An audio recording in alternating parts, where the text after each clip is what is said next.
Hello my fellow bakers and welcome back to another episode of Baking with Bob.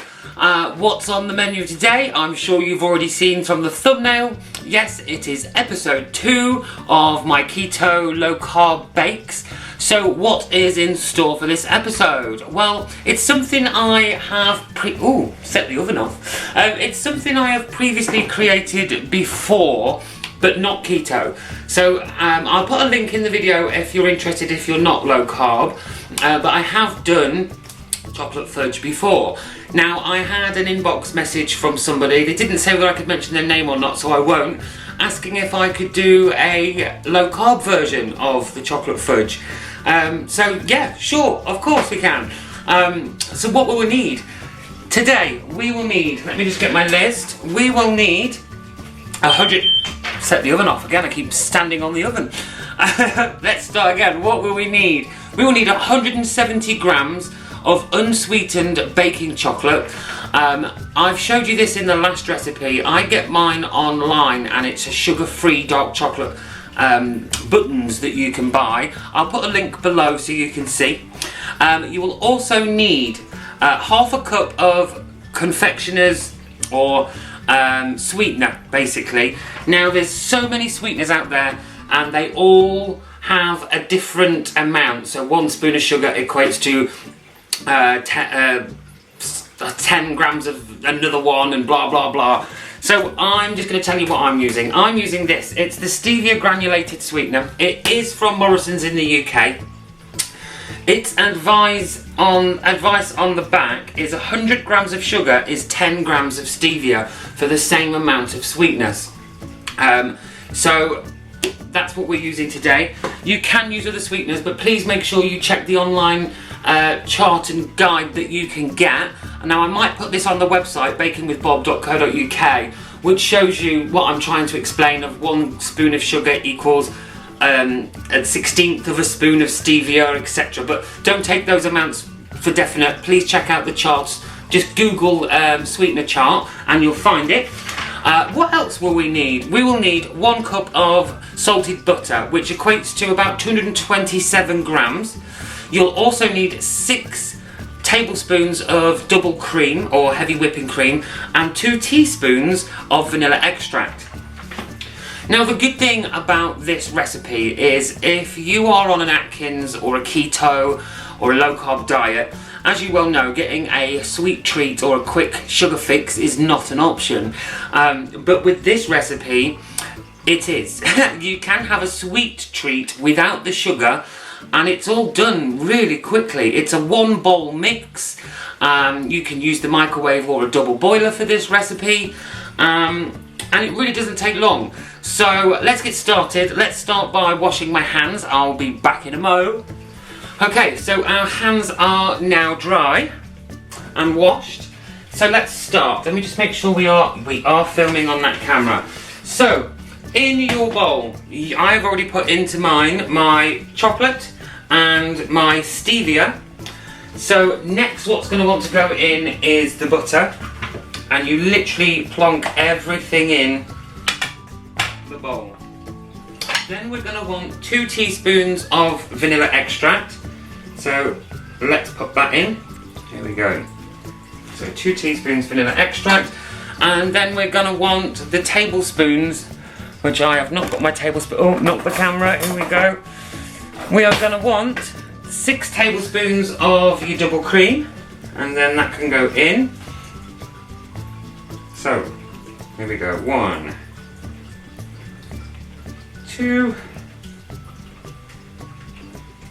3, 4,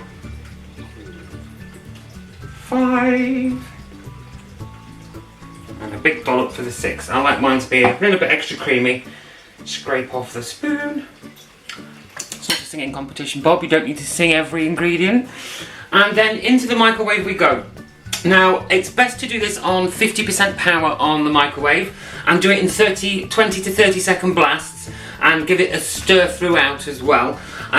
Once that's all nice and combined, that's when you know it's ready. So we're going to pop that into the microwave I'm going to pause the video just while I'm in the microwave. Not while I'm in the microwave, while the ingredients are in the microwave. I'm not with it today, honestly. I'm really not with it today. It's got to that point of the year now where most of the year has gone. Where has it gone? And my brain just feels a bit scatty and a bit scattered all over the shop. I'm putting that down to the current situation all across the world. But anyway, on another note, let's carry on. So I'm going to pause the video here just while I microwave all these ingredients, and then I'll be back. Actually, come to think of it, whilst that's in the microwave, I want you to get an 8x8 tin and line it with some foil. You can use baking parchment if you prefer, but I just find it easier for this tin. Now this is the tin I couldn't find the other week. Finally found it. It fell down the back of the cupboard. Okay, so I have had this in on a few blasts now, and as you can see, we're starting to melt. And you don't want it to be in the microwave for too long, because the last thing you're going to want to do is burn your chocolate and waste all this beautiful ingredients. So I give that a bit of a mix up. You can see it's still not ready, so I'm going to pop that back in and blast it again. And then that's after another blast in the microwave. I always take it out, like I say, I don't want it to burn, and I don't want to forget about it and leave it. And you quite often find that once it starts to melt, you can stir the rest away. Although at the moment, I'm not sure, we've got some quite big lumps at the bottom of this one. Yeah, I'm just going to pop that back in for another 10 seconds this time. I've blasted that again. You can still see there's still some bits of butter melting in there because it's a bit marbly. And there's still some lumps of chocolate, and we need all of that melted.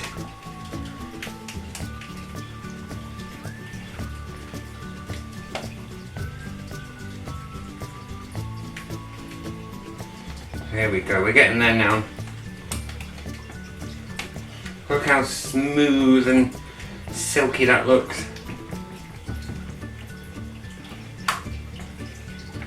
Scraping down all your sides as well. Now to me that looks nearly done. I can't feel or see any lumps. Oh, there's a tiny little lumps, but it looks about done to me. Just making sure all that butter is mixed in.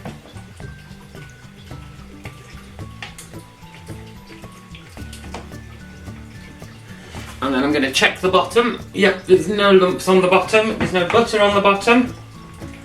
Now can you see with the reflection of the lights, I don't know if I can get enough light on here. There we go, I've got the lights back on.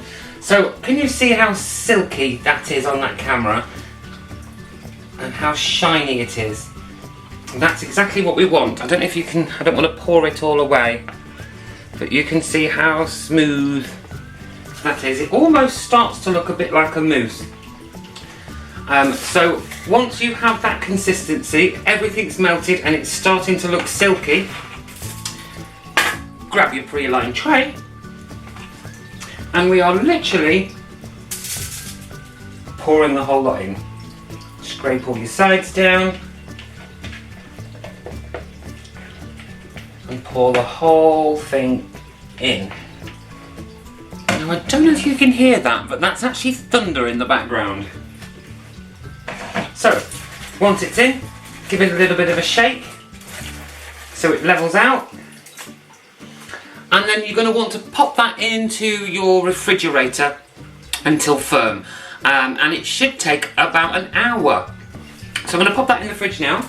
Now make sure it's level in the fridge as well, because it's such a runny mixture. If you have it tilted, you're going to end up with some really thick slices and some really thin ones. Now to mix this recipe up, instead of using vanilla essence, again you could use orange essence to give it a chocolate orange flavour. You can get a sugar-free caramel essence as well, which is really nice. Or I've seen people do online, when it's in the pan, they then get some peanut butter and they warm it up slightly in the microwave, and then they kind of pour and drizzle it through to make a marbly effect of a peanut butter crunch. Now I haven't put mine in because I am going to put my net carbs or my carb values in the description below. which is only for this recipe. Now obviously if you're going to add peanut butter, look at the nutritional value on the back and then just add that amount on to your carbs. So I will be back with you once that fudge is set. Once it's set, we're going to slice it up and then we are done. How simple was that? So fast, so simple. What more can you ask for? So get this done just before you make your dinner. Pop it in the fridge, make your dinner. When your dinner's finished, you've got a brilliant dessert. Chocolate fudge in multiple flavours. So, like I said, I'm going to give that an hour and then I'll be back to you shortly. Hey guys, so I'm back. So my fudge has been in the refrigerator for, actually I'm telling you a complete lie. I put it in the freezer. I wanted it to chill down a lot quicker so I didn't have to wait a full hour so I could finish this video for you. So I've done half an hour in the freezer, sorry. It's now nice and firm. So what we're going to do is we are going to take it out of the tin. There we go. And then we're going to take the foil off as well. There we go.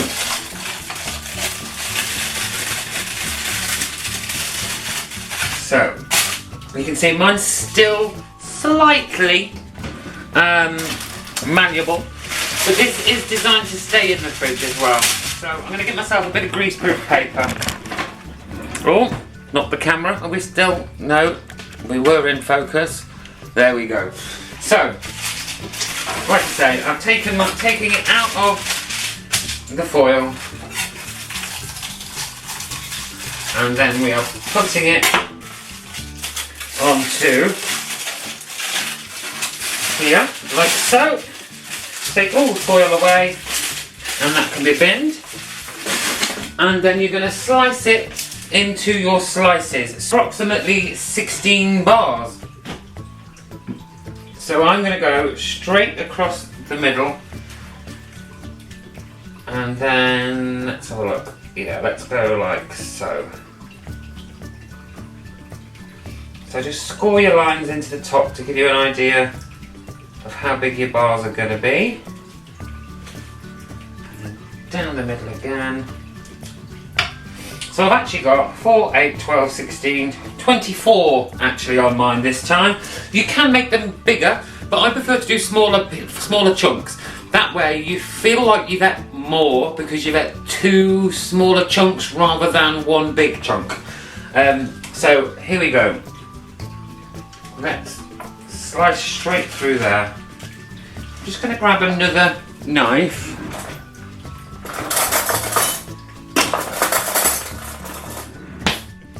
So there we go, straight through. And straight through the top bit there. And then we're going to take a piece off, and there we go. Can you see? There is your fudge. That is your completed piece of fudge. Now, like I say, I took mine out a little bit early for the sake of the video, but you will want to keep that in the fridge forever until it's all consumed, or pop it in the freezer, like I say, till it's firm. Take it out, chop it up, store it back in the fridge. So let me have a look on here. So if you made 16 squares out of your 8x8, you would be looking at a few moments later. 0.5. Sorry, it was right at the top. I was reading the bottom. 0.5 net carbs per square for the 16.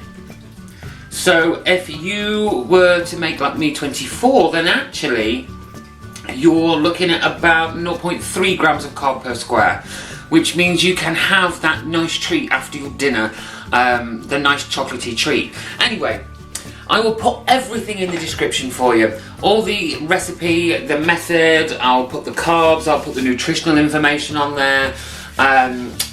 A great no-bake recipe. I love a no-bake recipe. They're so easy and simple to do. Now, for next week's video, obviously this was episode 2 of the low carb keto series. Next week's video isn't going to be a keto recipe. It will be millionaire shortbread recipe with a twist.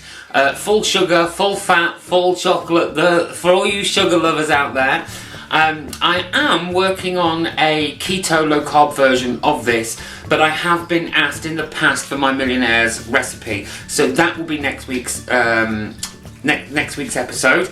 All the links are in the description. Please leave a comment. Please remember to like and subscribe and ding ding ding ding ding the bell icon for me, so you can be notified of future recipes that I do.